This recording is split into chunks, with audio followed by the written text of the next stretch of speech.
You can see how thin that band is. That means he's been on there quite a while? Yeah. Okay. And this guy was a retired farmer in North Dakota, Colm, North Dakota.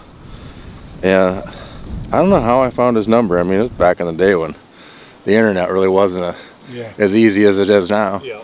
But I got a hold of the guy. I think I must have just called it information or something and talked to him. He's like, oh yeah, that goose used to nest on my farm, and she nested on my farm for I don't know how many years. I want to say 6 or 8 years. And then he's like, well, but you know, one year my pond dried up, so then they nested over on the city sewage pond. I mean, the guy knew everything about the goose. I don't know how. That is crazy. I have no idea. That is interesting though. But he must have done, yeah, he must have done recaptures on his own. But I think that goose was like 12 years old when I shot it. Wow. Do you find that you shoot more geese with the bands on than ducks? Yeah, for sure. In my life, I mean, I've killed a lot of ducks and a lot of geese. And, I think I've only shot 3 banded ducks. Yeah. I lived in Alaska for about 20 years and guided and trapped and hunted and whatever up there, and I shot 1. Up there you can hunt them in the spring. And when you lived in the bush, you could shoot anything in the spring. I mean, swans, ducks, geese, whatever they call it, subsistence hunting.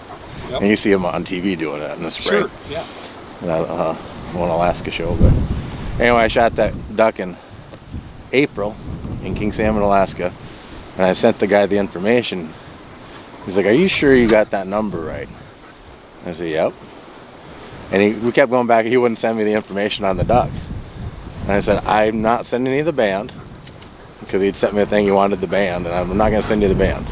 I'm giving you the numbers. I've verified it against what I sent you multiple times. We went back and forth for a month and a half.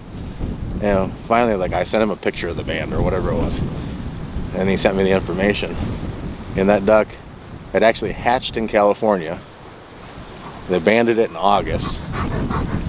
And then the next spring, it flew to Alaska.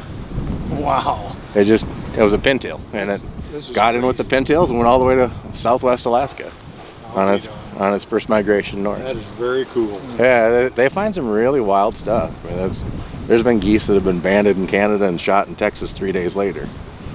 And then, wow. Oh, God. Well, that tells you they got to get up in the thermals and just really smoke.